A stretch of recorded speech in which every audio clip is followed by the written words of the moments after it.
Ibu Yekti Ageng Lestari SPD dari SD Negeri Cuela 2.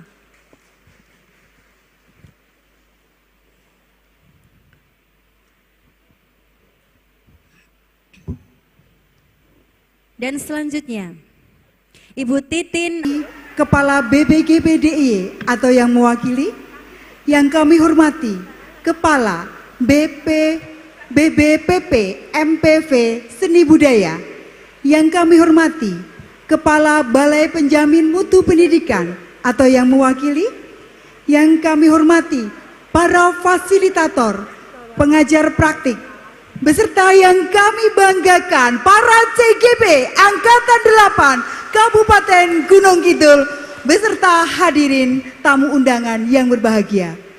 Hadirin yang kami hormati, di hadapan Ibu dan Bapak adalah perwakilan calon guru penggerak Angkatan 8 yang luar biasa menginspirasi untuk kita semua. Mari kita kulik lebih dalam apa yang telah mereka lakukan, hasil belajar selama mereka mengikuti program pendidikan guru penggerak. Baik, kita langsung saja. Selamat pagi Ibu dan Bapak. Nah, untuk yang pertama kami mohon perkenan Ibu Yekti Ageng Lestari. Ibu dan Bapak, Ibu Yekti Ageng Lestari ini lahir di Gunung Kidul pada tanggal 11 Desember 1993. Beliau pernah menjuarai juara 2 lomba membuat media pembelajaran dalam rangka Hari Guru Nasional PGRI Cabang Semanu tahun 2021. Kemudian juara 3 lomba membuat film pendek pasca corona dalam rangka Hari Guru PGRI Kabupaten Gunung Kidul tahun 2022. Nah, kita akan tanya dulu apakah program beliau yang nanti akan dipaparkan. Mohon Ibu dan Bapak nanti bisa menanyakan apa yang ingin Ibu dan Bapak ketahui di sesi terakhir setelah talkshow ini ditampilkan oleh Ibu Bapak hebat. Baik, monggo Ibu Yekti, kami persilahkan.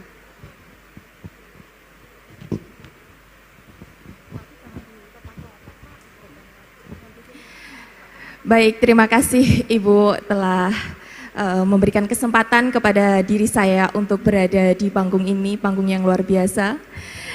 Mengenai program ya Bu, program yang saya coba susun di sekolah kami ini Mekarsari Meramu, yang merupakan sebuah akronim Bu sebenarnya. Oke, akronim. Oke. Akronim dari apa Ibu? Akronim dari meningkatkan kemampuan literasi murid melalui membaca, berbicara, mendengarkan, dan menulis Bu.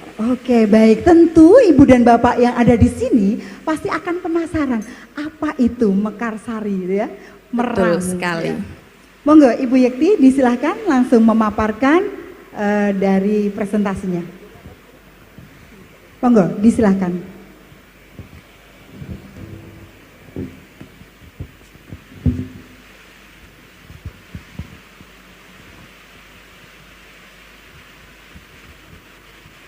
Baik, bismillahirrahmanirrahim. Assalamualaikum warahmatullahi wabarakatuh. Bapak, Ibu yang kami hormati, mohon izin saya berdiri di sini mengucapkan alhamdulillah terima kasih atas kesempatan yang diberikan. Berada di panggung luar biasa, diberikan kesempatan luar biasa. Sebelum saya memaparkan rencana program pengembangan sekolah yang saya susun, Bapak Ibu, mohon izin saya untuk memaparkan sedikit tentang perjalanan pendidikan guru penggerak. Di dalam program pendidikan guru penggerak Angkatan 8 ini terdapat 10 modul Bapak Ibu. Dan di dalam modul tersebut terdapat alur tugas yang luar biasa, salah satunya adalah aksi nyata.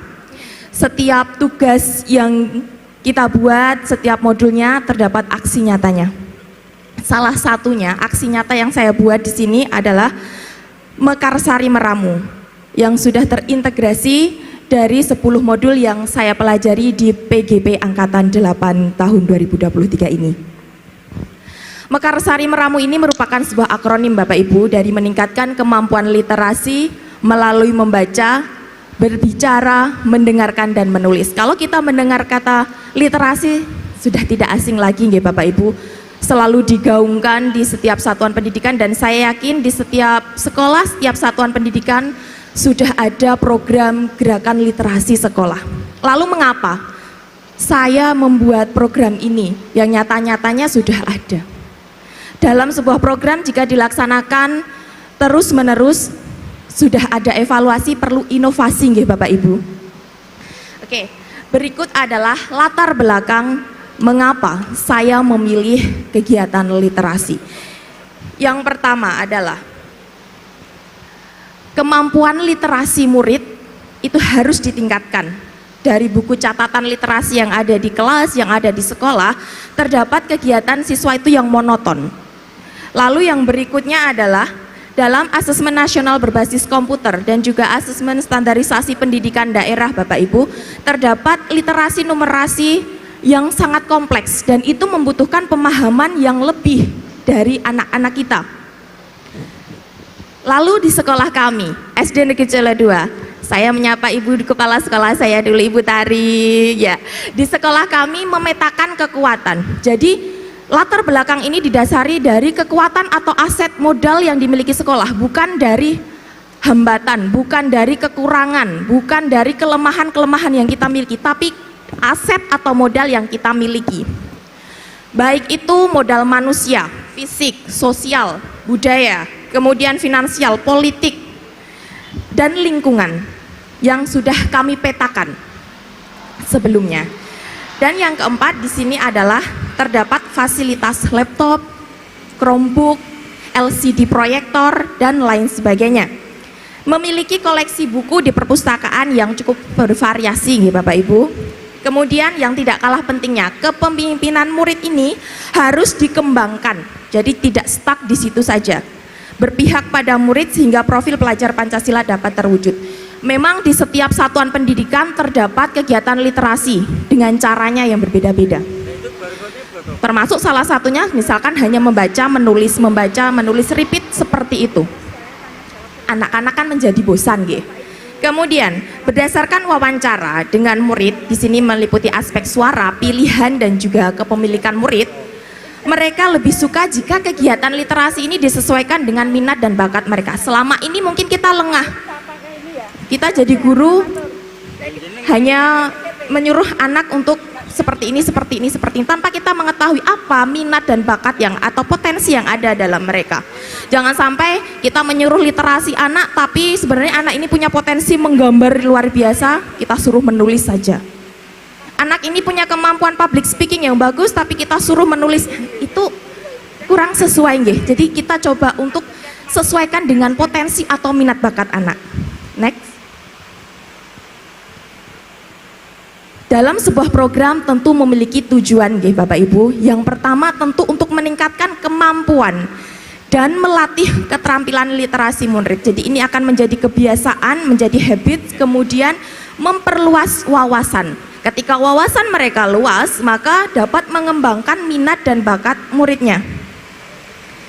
Karena berasal dari minat dan bakat, maka di sini juga anak-anak akan lebih kreatif dan juga inovatif. Next. Adapun capaian, langkah-langkah dan hasil yang diharapkan untuk tiap tujuan. Capaian di sini yaitu adalah kemampuan dan keterampilan literasi murid meningkat, dilaksanakan sesuai dengan bakat dan minat sehingga lebih kreatif dan inovatif. Lalu langkah apa yang dapat saya lakukan untuk pertama kali adalah saya menyampaikan program Meramu ini dengan Ibu Kepala Sekolah dan juga rekan sejawat di SD Negeri Colo 2. Kemudian murid dan guru berdiskusi tentang kegiatan yang akan dilakukan, yaitu tentang literasi sesuai minat dan bakat. Langkahnya adalah kami memberikan semacam angket seperti itu Bapak Ibu yang akan diisi oleh anak-anak. Jadi setelah kegiatan literasi, outputnya atau hasil mereka dalam literasi ini akan dituangkan dalam cara seperti apa? Dengan menuliskah? Kemudian dengan berbicara atau juga dengan menggambar. Di sini adalah aspek suara yang kita coba untuk ide-ide anak yang kita olah di sini. Kemudian mereka juga akan memilih buku, memilih media yang digunakan untuk kegiatan literasi. Di sini muncul aspek pilihan. Lalu yang berikutnya adalah mereka akan melaksanakan kegiatan ini dengan penuh tanggung jawab karena ini sebuah pilihan dan sudah mereka pilih, maka mereka akan memiliki tanggung jawab yang luar biasa untuk melaksanakan kegiatan ini. Lalu murid membaca, mendengar cerita dari guru ataupun juga video, kemudian menceritakan ulang dengan bahasa mereka sendiri dengan cara yang mereka suka atau berdasarkan pada minat bakat murid. Selanjutnya, murid mengekspresikan, menceritakan ulang apa yang dibaca atau didengar dengan minat mereka sesuai angkat yang dipilih tadi nggih. Menulis maka menceritakan dengan tulisan yang rapi dan menarik. Jika mereka memilih menggambar, mereka akan mengilustrasikan dengan cerita-cerita isi bacaannya. Kemudian dengan berbicara, ini akan menceritakan kembali di hadapan teman, di hadapan gurunya sambil direkam. Nah, selanjutnya ini adalah anak ini akan membuat sebuah karya, baik itu puisi, poster ataupun lain sebagainya, setiap 1 bulan 1 kali. Hasil karya anak atau hasil literasi ini ditempel pada pop-up book yang dibuat oleh siswa, bisa juga ditempel di mading sekolah dan juga papan informasi yang ada di sekolah. Next. Struktur program dan mitra. Di sini melibatkan seluruh murid dari kelas 1 sampai dengan kelas 6 yang didampingi oleh guru kelas masing-masing. Untuk anak kelas 1 yang belum lancar membaca, ini akan didampingi khusus oleh wali kelasnya dengan gurunya bercerita atau juga mendengarkan video atau film. Kemudian pelaksanaan kegiatan literasi ini di hari Selasa sampai dengan Jumat. Untuk hari Senin mengapa tidak? Karena terjeda kegiatan upacara. Kemudian mitra yang kami libatkan di sini adalah tentu Ibu Kepala Sekolah, guru dan karyawan, komite, murid, dan juga wali murid atau paguyuban. Kapasitas atau kekuatan yang dimiliki di sini adalah kepala sekolah dan guru yang kreatif dan inovatif, dukungan komite sekolah dan orang tua wali murid, murid yang semangat dan aktif, memiliki ruang kelas yang terdapat pojok baca. Di setiap pojok baca di kelas itu terdapat hiasan-hiasan sehingga lebih memotivasi anak untuk membaca, ruang perpustakaan yang nyaman untuk kegiatan literasi, fasilitas seperti LCD proyektor, speaker, kemudian juga Chromebook dapat dimanfaatkan, lingkungan sosial yang mendukung untuk belajar murid dan buku yang tersedia bervariatif. Mohon izin 1 menit lagi Ibu. Baik, terima kasih Ibu. Rencana evaluasi. Di sini nanti anak-anak dalam setiap 1 bulan itu membuat karya dan dicatat dalam buku literasi sekolah atau literasi kelas. Nanti akan guru atau guru kelasnya akan memberikan pertanyaan, wawancara, bisa juga dengan observasi. Kemudian juga berkolaborasi dengan wali murid yang lainnya dari kelas 1 sampai dengan kelas 6 untuk melakukan observasi dan wawancara murid mengenai program yang telah dilaksanakan. Lalu tidak lupa yang namanya program sudah dievaluasi harus ada rencana tindak lanjut ya Bapak Ibu. Selanjutnya yaitu kemungkinan tantangan. Tidak mungkin program yang kita buat meskipun sudah ada tujuan tanpa hambatan, tanpa rintangan. Maka kemungkinan yang saya coba petakan di sini adalah beberapa guru membutuhkan waktu atau perlu proses untuk bergerak bersama, untuk berkolaborasi. Lalu murid bisa saja bosan karena koleksi buku tidak bertambah. Lalu konsistensi pelaksanaan program karena kurangnya pengawasan dan juga sering tertunda karena kegiatan yang bersamaan. Rencana solusinya, memotivasi diri sendiri, melakukan sosialisasi ke wali murid atau paguyuban, kemudian program tetap dilanjutkan setelah evaluasi dan rencana tindak lanjut. Baik Bapak Ibu, demikian yang dapat saya sampaikan. Namun sebelumnya mohon izin Bu, ada 1 pantun boleh disampaikan? Boleh. Oke, terima kasih Ibu. Nanti saya minta cakepnya nggih. Nggih. Belum Pak. Pikiran penat, ayo jalan-jalan. Cakep. Jangan lupa oleh-olehnya. Cakep. CGP Angkatan 8 siap wujudkan perubahan. Cakep. agar pembelajaran lebih bermakna. Cakep, Oke, tepuk tangan terima untuk kasih. Ibu Yakti. Sekian dari saya. Assalamualaikum warahmatullahi wabarakatuh. Waalaikumsalam warahmatullahi wabarakatuh. Terima kasih, tepuk tangan sekali lagi Ibu dan Bapak untuk Ibu Yekti yang luar biasa. Pasti Ibu dan Bapak memiliki pertanyaan. Akan ada yang mau ditanyakan, tapi tahan dulu ya Ibu dan Bapak. Kita lanjutkan pada presenter yang berikutnya. Kalau untuk Mekarsari Meramu, bagaimana bisa diceritakan keterlibatan dari semua pihak untuk program Ibu Yekti ini? Monggo Ibu. Baik, terima kasih sebelumnya pertanyaan yang diberikan Bapak Wahono untuk kami. Keterlibatan dalam program ini tentu tidak terlepas dari suatu kerjasama dan kolaborasi, nggih Bapak Ibu. Di sini alhamdulillah kami mendapatkan dukungan dan juga dorongan dari kepala sekolah. Dan untuk rekan guru, rekan-rekan di SD Negeri Celo 2 ini juga bisa kami ajak untuk berkolaborasi per wali kelas, karena di sekolah kami ini hanya ada guru kelas 6 nggih. Jadi ada 6 rekan kami yang kami ajak untuk berkolaborasi, saling bersinergi. Dan untuk peran daripada komite maupun paguyuban, di sekolah kami terdapat program lomba menghias kelas, dan itu melibatkan paguyuban atau wali murid, orang tua murid di setiap kelasnya. Mereka berkolaborasi dengan wali kelas dan juga orang tua murid untuk membuat pojok baca, menghias kelas supaya suasana Berarti pojok kelas. bacanya dibuat bersama-sama Betul dengan orang sekali tua. Ibu. Jadi murid juga terlibat, Orang tua kemudian juga orang terlibat. tua atau wali dan juga wali kelasnya. Kemudian baru pada bulan September, kalau tidak Oktober bulan tahun ini telah dilaksanakan lomba seperti itu Bu, dan di sana terjadi kolaborasi yang epik antara semua stakeholder yang ada di sekolah kami. Jadi perannya sudah, menurut saya untuk program ini sudah sangat mendukung dan memberikan energi positif Bu untuk program Mekarsari Meramu ini. Begitu Bu. Tentu ini tidak bisa lepas dari Bapak Ibu Kepala Sekolah hebat ya yang ada di sini. Tepuk tangan untuk Bapak Ibu Kepala Sekolah.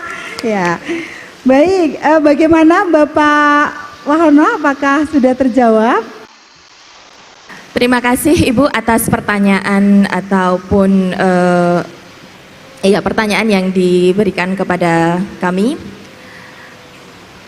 Yang paling Ibu, yang paling terngiang ataupun berkesan menurut saya di program Guru Penggerak dari angle atau dari sisi murid ini adalah saya membuat papan perasaan Bu di kelas.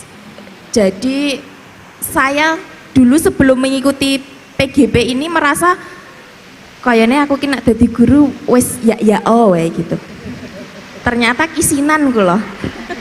Gimana Bu? Kenapa kok kisinan? Iya, ternyata aduh itu bertolak belakang ya Bu. Ternyata saya ternyata selama ini kurang, bisa dikatakan kurang memperhatikan apa sebenarnya kebutuhan murid saya begitu. Jadi kalau dulu datang ke sekolah berdoa Indonesia Raya dan sebagainya, monoton kan Bu seperti itu. Tanpa saya ketahui anak ini dari rumah kok nangis, kok nesu, kok marah. Suasana hati atau emosi mereka kan berbeda-beda. Setelah ikut guru penggerak? Setelah ikut guru penggerak atau Bu? Terbuka semua. Wah, langsung buka plek. Di kelas itu saya menyediakan papan perasaan. Anak setiap kali masuk datang setelah mengisi kehadiran seperti itu, kemudian mengisi papan perasaan mereka sesuai emotikon seperti itu. Nah, ketika mereka sudah mengisi, kita selesai berdoa, menyapa, ice breaking dan sebagainya, baru saya cek di papan perasaan tersebut Bu. Ini Mbak Salwa kok dari rumah kecewa. Ini ada yang emosi, marah seperti itu. Ada yang bahagia, ada yang semangat, bermacam-macam Bu. Nah setelah itu saya, karena masih ada waktu sebelum mulai pembelajaran yang pertama, jam pertama itu saya ajak mereka berkomunikasi. Tadi kok ngisinya kecewa, kenapa Nok? Gitu.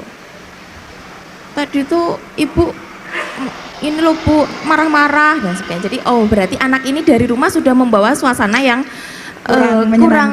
kurang menyenangkan. Jadi bagaimana setelah itu saya ini hadir sepenuhnya untuk anak, karena ya sebagai guru SD kita semua ini adalah sebagai ibu atau sebagai orang tua mereka di sekolah kan seperti itu. Lalu saya coba dekati, kita ajak komunikasi. Ibaratnya kalau bahasa Jawa ini pun bembreng kan seperti itu. Yang tadinya dari rumah marah katanya karena sangune kurang, bekelnya lupa dan lain sebagainya. Jadi kehadiran kita di sana itu sebelum ikut CGP mungkin kita akan lah kok mau yuk lali, soyo nambahi. Emosi ya, Bu? Iya, malah semakin nambahi gitu kan Bu. Tapi setelah adanya program guru penggerak ini, oh iya ya, ada segitiga restitusi, ada budaya positif yang bisa kita terapkan untuk murid kita. Nah, seperti itu Bu. Jadi yang paling berkesan untuk saya itu tadi Bu, saya membuat papan perasaan. Mungkin di sekolah-sekolah lain sebenarnya juga sudah seperti itu. Tapi dengan adanya itu sedikit membantu kami guru SD untuk mengetahui bagaimana perasaan anak sebelum pembelajaran ini. Jangan sampai kita memaksa anak yang tadinya emosi, marah, kecewa dan sebagainya itu kita ajak, kita ngajar seenaknya saja, tapi oh ternyata Tidak tahu perasaannya. iya tidak tahu perasaannya. Siapa tahu anak ini benar-benar di depan kita tapi hatinya tidak di kelas kan seperti itu. Itu kalau yang saya alami seperti itu Bu. Boleh untuk menjawab yang pertanyaan berikutnya Bu? Oke, baik, monggo. Tadi untuk pertanyaan dari Bu Enindawati, bagaimana sih tips dan trik jika tidak ada minat untuk literasi dari si anak begitu? Baik, kita sesama guru SD mungkin merasakan nggih Bu, itu bukan rahasia umum lagi nggih. Tadi di presentasi saya murid itu bisa membaca, bisa juga mendengarkan ataupun juga bisa mendengarkan guru bercerita atau melihat video seperti itu. Kalau sudah dengan cara seperti itu tidak ada minat sama sekali, mungkin kita akan melakukan pendekatan kepada anak tersebut. Kalau dalam CGP itu kan ada kita bagaimana segitiga restitusi dilaksanakan. Ketika kita coaching dengan anak juga seperti itu bisa dilaksanakan. Kita lebih perdalam lagi, kita kulik lagi bagaimana anak tersebut minat bakatnya sebenarnya di apa kalau bukan di literasi. Mungkin juga dengan tetap kita fasilitasi literasinya dengan cara misalkan kamu mau apa, kamu langsung melihat video atau mau lingkungan sekitar misalkan. Di sekolah kita tuh ada aset sosial, ada yang pabrik tahu misalkan. Kita mau datang ke sana, kita tawarkan, baliknya seperti itu. Mereka akan mengamati, oh ternyata cara membuat tahu seperti ini, membuat tempe seperti ini. Dan kita memanfaatkan aset atau kekuatan sekolah kita juga sebenarnya. Nah, itu kan tidak membaca, tidak juga monoton di dalam kelas. Bisa kita ajak keluar kelas, lingkungan sekolah maupun di pabrik ataupun home industry yang ada di sekolah. Jadi tidak hanya membaca buku, literasi Betul bermakna luas sekali, ya, iya Ibu, Bu. ya. Oke. Kalau di SD kalau membawa HP sepertinya gimana nggih? Saya takut kalau seperti itu. Kalau di SMP kan sudah oke ya Bu, tapi kalau di SD untuk mereka scroll, Pengendalian diri, ya. iya mengendalikannya nanti kami kerepotan seperti itu. Baik, sudah cukup? Oke. Bagaimana Ibu Enindawati? Setiap tugas yang kita buat, setiap modulnya terdapat aksi nyatanya. Salah satunya aksi nyata yang saya buat di sini adalah Mekarsari Meramu yang sudah terintegrasi dari 10 modul yang saya pelajari di PGP Angkatan 8 tahun 2023 ini. Mekarsari Meramu ini merupakan sebuah akronim Bapak Ibu dari meningkatkan kemampuan literasi melalui membaca, berbicara, mendengarkan dan menulis. Kalau kita mendengar kata literasi sudah tidak asing lagi nggih Bapak Ibu. Selalu digaungkan di setiap satuan pendidikan dan saya yakin di setiap sekolah, setiap satuan pendidikan sudah ada program gerakan literasi sekolah. Lalu mengapa saya membuat program ini yang nyata-nyatanya sudah ada? Dalam sebuah program jika dilaksanakan terus-menerus sudah ada evaluasi, perlu inovasi nggih Bapak Ibu. Kegiatan pendampingan kelompok yang disebut Loka Karya sendiri dilaksanakan selama 8 kali pertemuan dengan tema yang berbeda-beda.